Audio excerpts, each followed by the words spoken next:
अभी हमने आप लोगों के साथ एबीएस फॉर्मूला का डिस्कशन किया।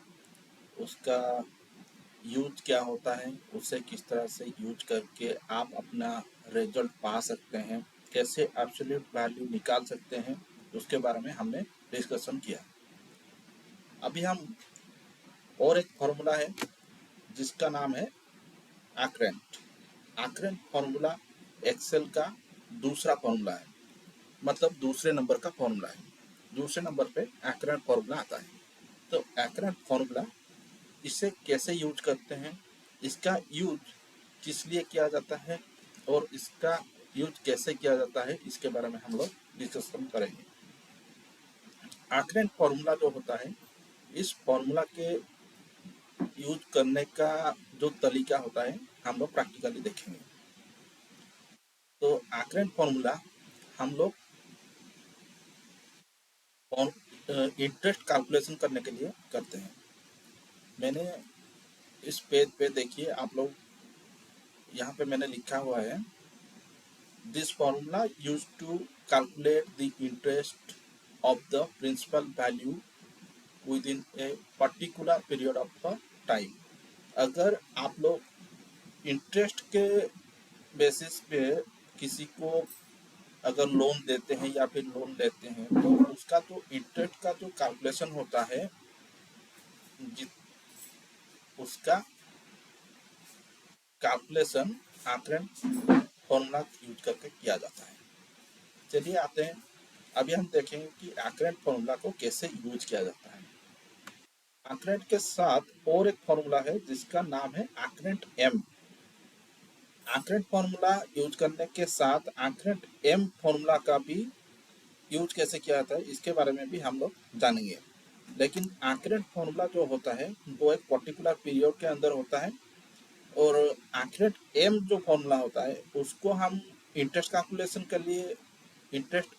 करने के लिए यूज करते हैं। लेकिन वो हमारा जो मैच्योरिटी डेट होता है, सपोज हमने किसी का भी एफडी, किसी ने एफडी किया हो, तो उसका एक मैच्योरिटी डेट होता है। आप लोगों ने अगर बैंक में कोई एफडी किया है तो उसका एक मैच्योरिटी डेट होता है। तो उसी मैच्योरिटी डेट के अंदर उस प्रिंसिपल अमाउंट के ऊपर कितना इंटरेस्ट मिलेगा, उसी इंटरेस्ट का कैलकुलेशन करने के लिए हम लोग एंकरेंट एम का यूज करते हैं। मैंने यहाँ पे लिखा हुआ है, this formula use to calculate the interest of the principal value within a maturity of time. जब कोई भी प्रिंसिपल वैल्यू होता है तो उसका जब मैच्योरिटी कंप्लीट हो जाता है, तो मैच्योरिटी कंप्लीट होने के बाद उसके ऊपर कितना इंटरेस्ट मिलेगा, ये एंकरेंट एम में कैलकुलेट किया जाता है। इसका भी हम लोग एम एस एक्सेल में इसका प्रैक्टिकल यूज करके हम देखेंगे। चलिए फिर एक्सेल शीट की ओर चलते हैं। अभी आप लोग देख रहे हैं स्क्रीन में, आपको अभी ये एक्सेल शीट दिख रहा है। इस एक्सेल शीट में मैंने दो टेबल बना के रखा हुआ है। पहला जो है उस आंकरेंट का है, दूसरा आंकरेंट एम का है। अभी आंकरेंट एम में मैंने इसका कैलकुलेशन पहले से ही किया है। अभी इसको हम लोग इसको पहले हटा देते हैं, डिलीट कर देता हूँ, उसके बाद फिर से आपके सामने ये करूँगा, तो आप लोगों को क्लियरली समझ में आ जाएगा कि आंकरेंट एम और आंकरेंट का कैलकुलेशन कैसे किया जाता है। अभी देखिए मैंने यहाँ पर लिखा है पर अमाउंट। ये जो पर अमाउंट जो लिखा है ये है आपका प्रिंसिपल अमाउंट, और ये जो देख रहे हैं एनुअल रेंट, ये एनुअल रेट जो है ये इंटरेस्ट रहा है। आपका कितना परसेंट इंटरेस्ट कैलकुलेशन होगा, ये उसका रेट है। और ये है इशू डेट, आप कौन से डेट में आपने लोन दिया या फिर लोन लिया, या फिर इंटरेस्ट कैलकुलेशन करने से पहले जिस डेट में आपने प्रिंसिपल अमाउंट लागू किया, ये उसी का डेट है। और आपका जो इंटरेस्ट पहला तारीख को कौन सी डेट से आप इंटरेस्ट कैलकुलेशन करना चाहते हैं, मतलब आपका हो सकता है आपने जिस डेट पे आपने इंटरेस्ट दिया हो उसी डेट से भी कैलकुलेशन कर सकते हैं, या फिर इंटरेस्ट देने के बाद उसके दूसरे दिन से भी कैलकुलेशन कर सकते हैं। तो मेरे मेरे इस टेबल में जो डाटा है इसी हिसाब से मैंने इशू डेट जो हमने लोन दिया तो उसका इशू डेट हमने रखा है 14/1 को, मतलब 14 जनवरी 2023 को दिया है। अभी जो इंटरेस्ट डेट है, इंटरेस्ट डेट जो है हमारा 14 फरवरी 2023 से है। अभी उस आप देख रहे हैं कि सेटलमेंट डेट, यहाँ पर एक सेटलमेंट डेट है, इसी डेट में ये पूरा सेटलमेंट हो जाएगा 14 जुलाई 2023 को। अभी ये जो फ्रीक्वेंसी मैंने लिखा है, अभी फ्रीक्वेंसी का मतलब अब अभी जब हम इसका तो फॉर्मूला जब यूज करेंगे तभी आपको ये समझ में आ जाएगा ये फ्रीक्वेंसी क्या है। और बेसिक बेसिक के बारे में भी हम अभी फॉर्मूला यूज करेंगे, तो उसी फॉर्मूला यूज करते वक्त हम आपको समझा देंगे कि बेसिक क्यों यूज किया जाता है, उसका क्या यूज है।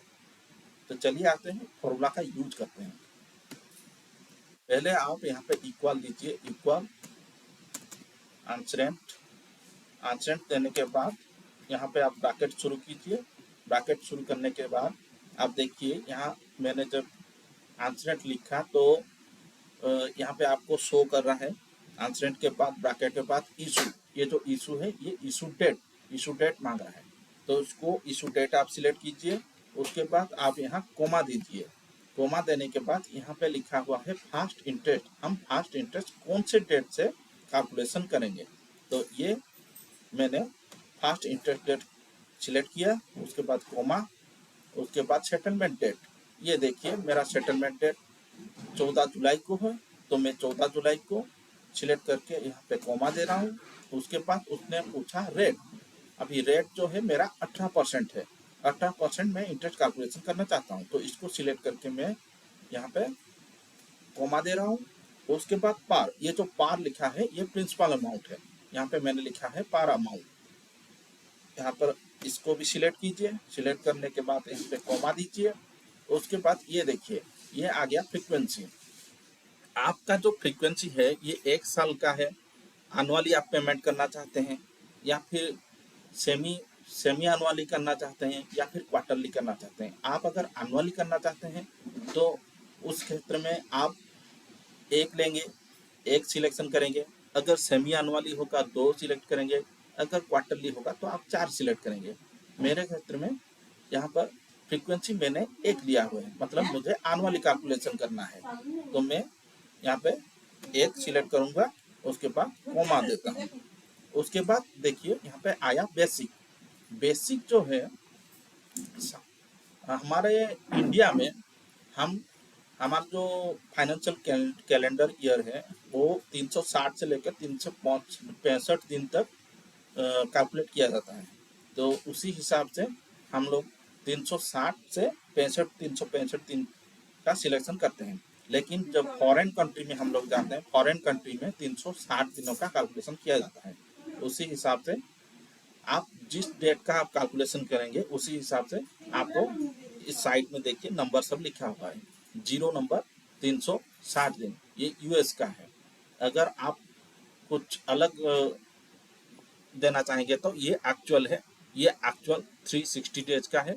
ये 3 नंबर 365 दिन का है। हम लोग 365 दिन का देंगे जो बेसिक में हमने पहले से ही लिखा है। तो यहाँ पर मैंने इसका सिलेक्शन कर दिया। करने के बाद यहाँ पे कोमा दे रहा हूँ। कोमा देने के बाद यहाँ पे मैं ब्रैकेट का एंड कर रहा हूँ।